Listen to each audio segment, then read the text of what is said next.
L'objectif de cette première vidéo qui devrait constituer le départ, le point de départ d'une série de 3 ou 4 vidéos, il faut encore que je fixe le nombre exact que ça prendra, c'est donc de faire le cours sur l'art. Et pour commencer, je voudrais identifier deux difficultés qui sont particulières dans l'année de philo au cours sur l'art. La première, elle tient au fait que parler d'art, ça suppose d'avoir des connaissances sur des œuvres d'art. Et une difficulté qu'on rencontre en tant que correcteur au bac, ce qui n'aura pas lieu cette année, mais du coup en tant que correcteur des compétences des élèves en philosophie de l'art, c'est qu'ils connaissent en général peu d'œuvres d'art. De sorte qu'une des choses qui doit accompagner ce cours de votre part, c'est une démarche d'acquisition d'une culture générale. Moi, ce que je vous recommande, c'est d'identifier 3-4 œuvres d'art classiques, qui sont assez représentatives, qui font partie de la culture commune, de manière à vous les approprier pour pouvoir produire des analyses qui soient pertinentes, de manière à donner une matière à penser au contenu que vous produirez dans votre texte. Bien sûr, dans le cours, j'en utiliserai certains, mais pour diversifier les exemples, pour en donner que vous maîtrisiez vous-même le plus, je vous invite à vous faire une petite culture artistique. La deuxième difficulté, elle tient au fait que le concept d'art lui-même, la notion d'art, on va dire pour l'instant, c'est une notion qui est fortement confuse. Elle est utilisée un peu dans tous les sens et elle donne au plus haut point lieu à cette difficulté, ce tort philosophique qu'on a vu déjà ensemble qui s'appelle le relativisme naïf. Et oui, l'adage le dit en premier lieu à propos du goût, à chacun ses goûts, l'art est indéfinissable, et par conséquent, il va falloir affronter, mon objectif c'est ça en particulier, cette notion pour essayer de la structurer. L'objectif de ce cours, c'est d'essayer de construire un concept unifié, si c'est possible, cohérent et opératoire pour penser le monde d'art. Donc on va d'abord faire face à cette diversité, à cette grande disparité, confusion du concept d'art, et je pense qu'on peut distinguer 4 types de significations qu'il reçoit dans le langage ordinaire, dans nos façons de parler courantes. D'abord, on parle évidemment d'art pour désigner les objets qu'on expose. Quand on dit art, on pense très souvent d'abord aux musées, on pense peut-être aussi aux écoles d'art, de sorte que l'art, c'est dans un sens des objets qu'on expose. Donc ici, c'est intéressant parce qu'on pense à un ensemble d'objets. Il y a un deuxième sens du mot art qui renvoie plutôt à ce qui a une forte valeur symbolique. Et ici, on peut penser à des choses qui sont assez différentes du premier cas. Par exemple, on peut penser à un moment que je vivrais quand quelqu'un qui raconte extrêmement bien une histoire m'emporterait, réussirait à me faire vivre un moment intense. Même par exemple une chose aussi simple que la contemplation d'une fleur dans un contexte pertinent ou alors l'observation du ciel étoilé sont des expériences qu'on doit pouvoir désigner et qu'on désigne fréquemment comme étant liées au moins à l'art. Par exemple, on dirait quelle œuvre d'art en parlant d'une fleur qui est pourtant un objet naturel. Un troisième sens qu'on donne fréquemment au concept, c'est celui d'un savoir-faire, d'un ensemble de règles qui permettent d'atteindre un but. En ce sens, on désignera par exemple le jujitsu, qui est un art martial, ou encore la pâtisserie, comme étant de l'art. Et il y a un troisième sens, quatrième, excusez-moi, qui probablement est le plus large, le plus lâche aussi, du coup, en gros, est de l'art, un peu tout ce qui emporterait notre admiration. Ainsi, on doit pouvoir dire, en tant qu'admetteur d'un sport donné comme le football, que le coup du sombrero qu'aura fait tel sportif qu'on apprécie particulièrement est une œuvre d'art. C'est de l'art ce qu'il fait. Et en ce sens-là, ce quatrième sens, il veut dire, voilà, l'art, c'est ce qu'on admire. Ces 4 sens, ils doivent nous mettre sous les yeux le fait que, il y a une forte confusion entre un jugement de fait et un jugement de valeur quand on essaye de définir une œuvre d'art. Souvent, quand on se dit est-ce que c'est de l'art, ce qu'on veut dire derrière, c'est que ça a une grande valeur, et parce que ça a une grande valeur, je dois pouvoir dire que c'est de l'art. Donc, si c'était seulement ça, on aurait un problème. Par exemple, quelles sont les caractéristiques objectives qui permettent de dire qu'un geste sportif est de l'art? Est-ce qu'il y a vraiment un point commun, quel qu'il soit, entre un tableau de la Renaissance de Botticelli, par exemple, et je ne sais quel type de passe faite au moment opportun et pertinent dans un match sportif? Il semble que ce soit au moins des objets qui soient très très distincts l'un de l'autre, de sorte qu'on doit douter ici. On doit jeter un soupçon au départ sur l'unité de ce concept d'art pour essayer de le spécifier. Il y a en effet entre ces 4 sens une indépendance au moins. Par exemple, quelque chose peut ne pas être un objet d'exposition et avoir une forte valeur symbolique, comme la fleur. Quelque chose peut Ne pas du tout emporter l'admiration et pourtant supposer un savoir-faire et des règles pour atteindre un objet, comme par exemple la production d'un bureau ou la bibliothèque qui se trouve derrière moi tout de suite. De sorte que ces 4 significations du sens courant, elles entrent en conflit entre elles. Et c'est ces conflits qui constituent les problèmes qui permettent d'envisager le concept d'art. Notre objectif à nous, et le parti pris qui va être le nôtre, au moins au début de ce cours, et autant qu'on en est capable, c'est d'essayer de concevoir l'art comme un type d'objet, comme quelque chose qui peut être objectivement identifié, et donc distinguer d'autres choses qui ne sont pas de l'art avec des critères qui doivent être universels. Donc fabriquer un concept cohérent et objectif de l'art. Faire de l'art un jugement de fait, et non pas un jugement de valeur. Et la première chose qu'on peut remarquer pour poursuivre ce fil conducteur-là, c'est que le mot art, il a donné et il est intimement lié au mot français artifice et artificiel. Artifice, artefact, c'est ce qui est fabriqué, ce qui est produit par l'être humain. De sorte que la première distinction qu'on peut faire pour essayer de préciser la notion d'art, et elle va nous permettre d'exclure certaines des choses qu'on avait mis, comme par exemple le ciel étoilé ou les fleurs, c'est de dire que l'art s'oppose à la nature, comme l'artificiel s'oppose au naturel. De sorte que la première chose qu'on va essayer de poser ensemble, la première thèse qu'on va engager, c'est que l'art, c'est un phénomène anthropologique. L'art, il est spécifiquement humain. Il n'y a pas d'art en dehors de l'humanité. Il va falloir la défendre, cette thèse, et pour cela, on va essayer de faire une distinction entre les productions naturelles et les productions qu'on appellera artistiques, les produits de l'art et les effets de la nature, ou plus précisément, les effets de la nature et les œuvres d'art.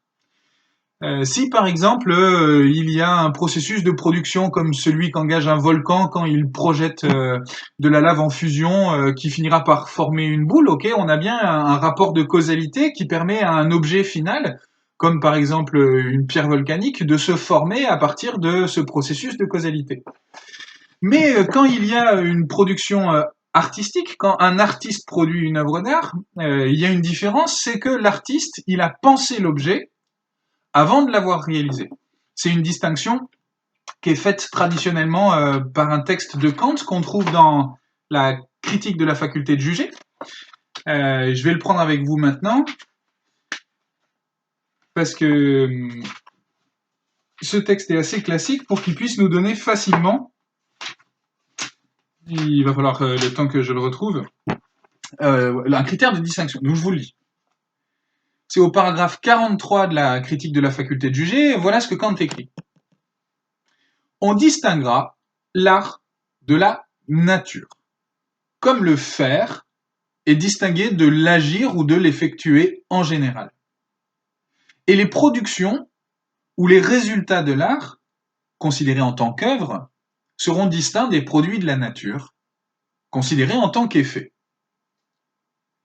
En toute rectitude, on ne devrait appeler art que la production qui fait intervenir la liberté, c'est-à-dire un libre arbitre dont les actions ont pour principe la raison.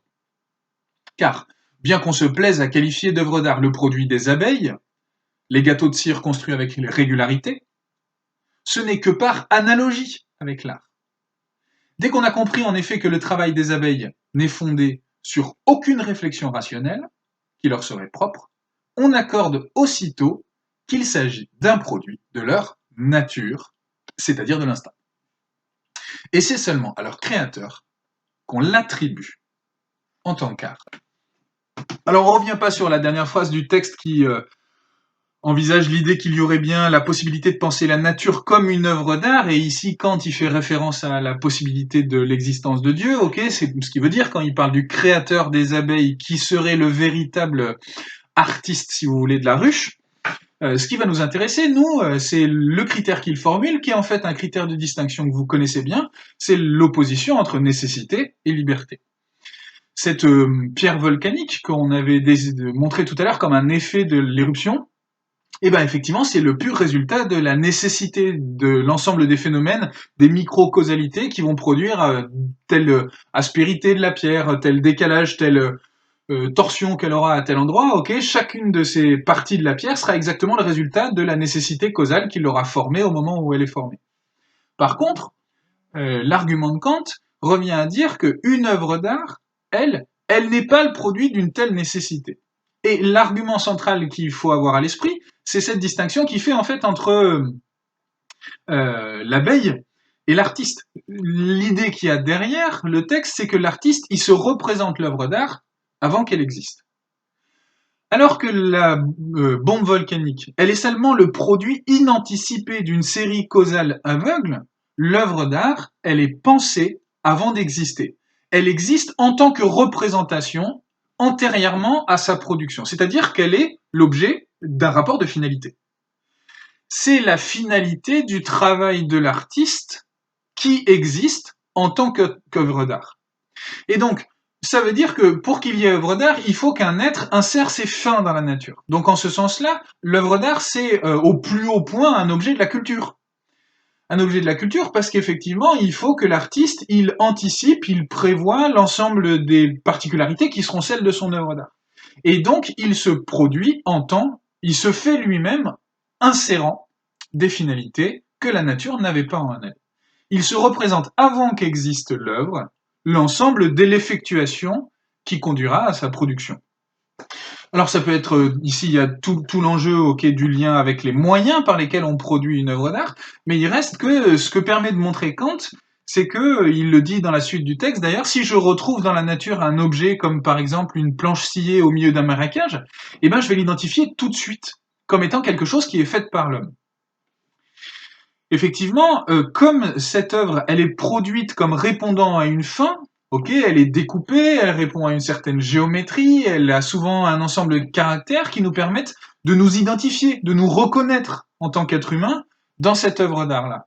Donc, si vous voulez, le fait que dans l'œuvre d'art, il y ait une production qui soit anticipée dans une représentation, donc que l'œuvre d'art soit la réalisation d'une fin, ça implique qu'elle appartient à un domaine, à une sphère d'objets particulière, indépendante des objets naturels, c'est les objets artificiels. Ok ?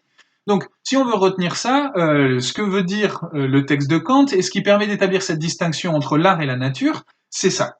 Elle est le résultat d'une finalité représentée dans un esprit qui l'a construit. Ok ? C'est ça que veut dire en premier lieu que l'art, il est artificiel. On pourrait ici faire une objection. On pourrait revenir sur les abeilles. D'ailleurs, Kant, dans la suite du texte, il le discute lui-même. Et c'est un point qui est intéressant parce qu'on pourrait se demander si les abeilles, elles ne se représentent pas, elles aussi, l'alvéole de la ruche qu'elles sont en train de construire. Les alvéoles des ruches des abeilles, elles sont assez particulières pour avoir une forme géométrique, de sorte qu'on pourrait se dire, bah en fait, ça ressemble vachement à des produits de l'art, ce que font pas mal d'animaux.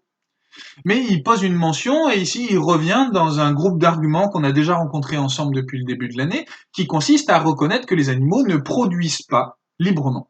Ils ne produisent pas par une fin qu'ils se représentent antérieurement à la production, ils produisent par instinct. L'abeille joue le rôle à l'égard de la ruche que joue la coulée de lave à l'égard de la bombe volcanique. C'est-à-dire simplement un régime d'instrument causal, ok, mais qui n'intervient pas librement lui-même dans la production de l'art parce qu'elle n'y projette pas ses fins. Un truc assez intéressant d'ailleurs, c'est de remarquer que dans les ruches d'abeilles, eh ben, il n'y a pas de chef.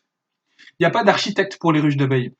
Souvent, on cherche à dire que c'est la reine qui joue ce rôle, mais en fait, c'est pas le cas. La reine, elle a simplement un rôle de pondeuse dans la ruche. Donc, les ruches d'abeilles se produisent par les micro-actions de chacune des abeilles, celle qui va chercher le pollen, celle qui va mâcher du bois, celle qui va récupérer de la terre, et la composition de tous ces éléments, instrument par instrument, cause par cause, ok, va donner lieu, par la nécessité naturelle, ok, à le produit fini qui sera la ruche. Donc la ruche, c'est un effet d'un mécanisme causal, et c'est non pas l'œuvre d'une intention libre. Donc, ce qui caractérise l'œuvre, la réponse, elle doit être ici complète, c'est son opposition à la nature. C'est qu'elle est la libre imposition d'une fin à une nature qui lui est extérieure. Alors ici, on peut effectivement distinguer l'art de la nature, mais parmi les propositions qu'on avait tout à l'heure, il en reste certaines qui restent confuses. L'art, en ce sens-là, il devient quasiment identique à la technique. L'art et la technique, en ce sens-là, c'est la même chose. C'est-à-dire que l'art devient une habile pratique humaine servant de moyen, transformant une matière pour atteindre un but. Ok? L'habileté à atteindre un but par un moyen qu'on s'est donné. L'habileté à appliquer des règles, ok, pour obtenir un objectif, c'est-à-dire que l'art devient identique à la technique. Il y a en plus une histoire importante derrière ça. Si on peut dire que l'art est identique à la technique, eh ben c'est ce qui est vrai pour la majorité de l'histoire de l'humanité. On se rappellera ici de l'étymologie du mot art qui traduit le mot latin ars qui vient lui-même traduire le mot grec techné. Et cette filiation du vocabulaire de techné à art indique effectivement qu'il y a une identité, au moins une filiation dans l'art et la technique, entre l'art et la technique.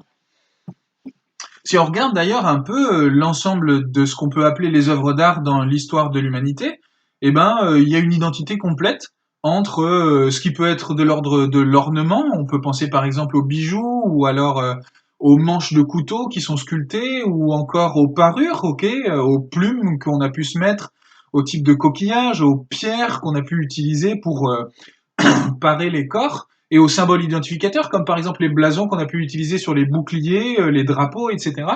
De sorte que tout un ensemble d'objets euh, et de production humaine, de fabrication, qui n'ont pas d'utilité pratique nécessaire, immédiate, faisaient complètement partie du régime des objets techniques.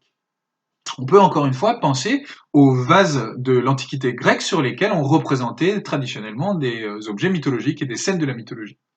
De sorte que dans l'histoire, dans la majorité de l'histoire de l'humanité, et d'ailleurs c'est encore le cas à plein d'endroits dans le monde aujourd'hui, il n'y a pas d'hétérogénéité entre l'art et la technique. Ces deux concepts sont identifiés, ils forment une seule chose, un moyen qui permet d'atteindre une fin. Mais dans l'histoire, il y a un moment, dans l'histoire européenne en particulier, où la pratique de l'exposition, elle va commencer à exister, et cette époque, c'est la Renaissance. À ce moment-là, il va y avoir progressivement une séparation, une émancipation de l'art à l'égard de la technique. C'est en particulier ce qui se passe dans les cabinets de travail des nobles, ok, dans les châteaux de la noblesse, ok. Il va y avoir tout un ensemble d'objets qui vont finir par s'émanciper, qui vont seulement avoir une fonction d'exposition au détriment de leur fonction technique. Et donc ce processus d'émancipation de l'art, il va nous permettre de construire un concept d'art qui est peut-être plus proche de celui qu'on a maintenant. Donc, après avoir distingué l'art et la nature, il nous reste à distinguer l'art et la technique. Et c'est plus difficile. C'est plus difficile ici d'être objectif parce que ce qui doit permettre de les distinguer, eh ben, c'est leur fonction. On va dire effectivement que les œuvres d'art, elles ont une fonction d'exposition, c'est-à-dire le moyen le moyen pour lequel elles existent, en quoi elles forment un moyen, excusez-moi, pour une fin. Et ben les œuvres d'art, elles ont une fonction d'exposition, alors qu'on dira que les objets techniques, eh ben ils ont des fonctions pratiques. On s'en sert. On peut du coup distinguer le rapport qu'on a avec un objet technique, on est utilisateur, du rapport qu'on a avec une œuvre d'art, on en est spectateur. Ok ? Et donc effectivement, il semble y avoir des éléments de caractérisation qui permettent de les distinguer, mais on reste prisonnier de quelque chose. C'est que l'œuvre d'art, elle doit servir, elle doit avoir une fonction, elle doit être un moyen pour atteindre une fin, c'est-à-dire qu'elle doit être technique. Et c'est d'ailleurs ce qu'on répond assez spontanément quand on se demande à quoi ça sert une œuvre d'art.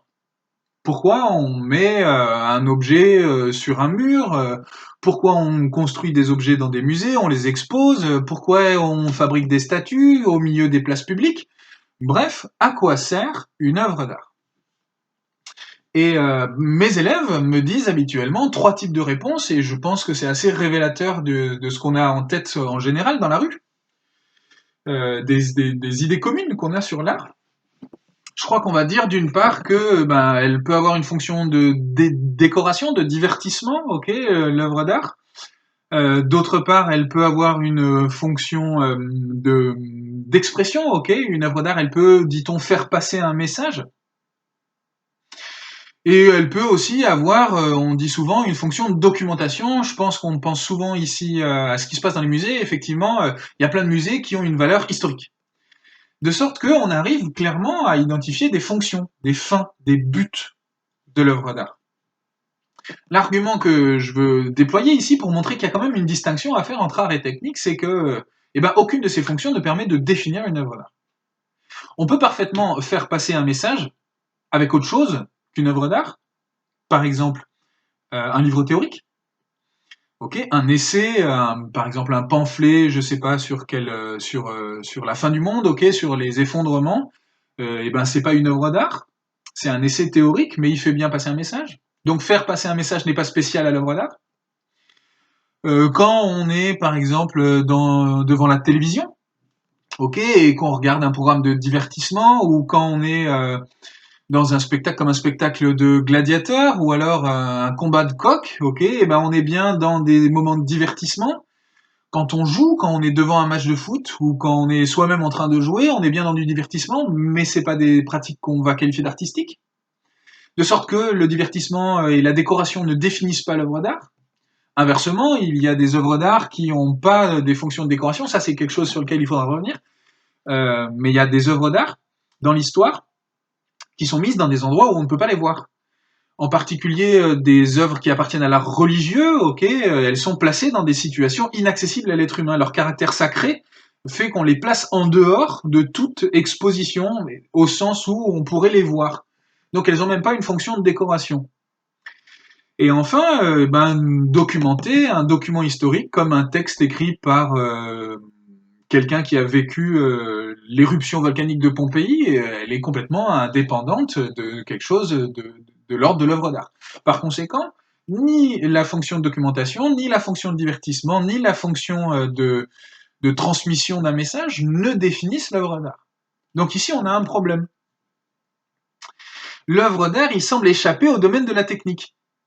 Il semble avoir une fonction particulière qui peut clairement être posée comme l'absence de fonction. Ce qui est très particulier dans l'œuvre d'art, et ce qui est embêtant, ce qui fait problème tout de suite, c'est qu'il semble être inutile. Attention, on doit reconnaître tout de suite qu'inutile ne veut pas dire sans valeur. Et donc, ce que ça va permettre de faire venir ici, c'est il semble que dans l'art, il y ait un groupe de valeurs qui existent et qui ne soient pas des valeurs techniques. Il semble qu'il y ait dans l'art une valeur qui soit indépendante de l'utilité. Donc la question générale que cette introduction elle doit permettre de poser, c'est que puisqu'on peut distinguer l'œuvre d'art des objets naturels d'une part, et d'autre part, puisqu'il semble aussi que l'œuvre d'art, au sens strict, elle soit distincte des objets techniques. Alors, comment établir ce que c'est qu'une œuvre d'art, sinon par sa matérialité, sinon non plus par sa fonction? Comment on peut définir l'œuvre d'art indépendamment de ça? Est-ce que ça existe, en fait? Est-ce qu'il y a des critères objectifs permettant d'identifier, de reconnaître des réalités aussi différentes que un tableau de peinture exposé dans un musée comme le Louvre à Paris, que ce que fait un enfant quand il est en train de produire un tout petit objet qui servira de cadeau pour ses parents, que une soirée passée autour d'un feu où il y a des instruments de musique qui entourent le récit d'une histoire. Est-ce que cet ensemble de réalités humaines qui n'ont pas de fonction utile au premier plan et qui sont regroupées sous le concept d'art, on peut les regrouper par des critères objectifs? La suite du cours, elle prendra 3 perspectives pour essayer de répondre à cette question de la définition de l'œuvre d'art. D'une part, on examinera le processus de création de l'œuvre d'art, c'est-à-dire l'activité de l'artiste. Quelle est cette activité libre que caractérise Kant comme l'imposition d'une fin à la nature et qui semble être propre à l'artiste? D'autre part, on attaquera la question sur le plan de l'objet lui-même, qu'est-ce que c'est qu'une œuvre d'art? Est-ce que il y a des caractéristiques objectives qui permettent de l'identifier? Est-ce que, par exemple, la valeur qui est toujours associée à l'art, la beauté, permet de donner des critères de distinction sur ce que c'est qu'un objet d'art? Et enfin, on posera la question de la réception d'une œuvre d'art, Est-ce que, en tant que spectateur d'une œuvre d'art, le type de rapport perceptif qu'on a à l'objet, le type d'émotion, le type de réflexion qu'un objet suscite chez un spectateur sont susceptibles de permettre de caractériser ce que c'est qu'un objet d'art. On verra qu'en plus ces trois perspectives, elles sont en conflit entre elles et qu'elles correspondent pas toujours à une théorie unifiée par ces trois critères. On examinera ces conflits et ce sera le cœur de ce qu'on fera. Mais ça sera dans les prochaines vidéos. Au revoir.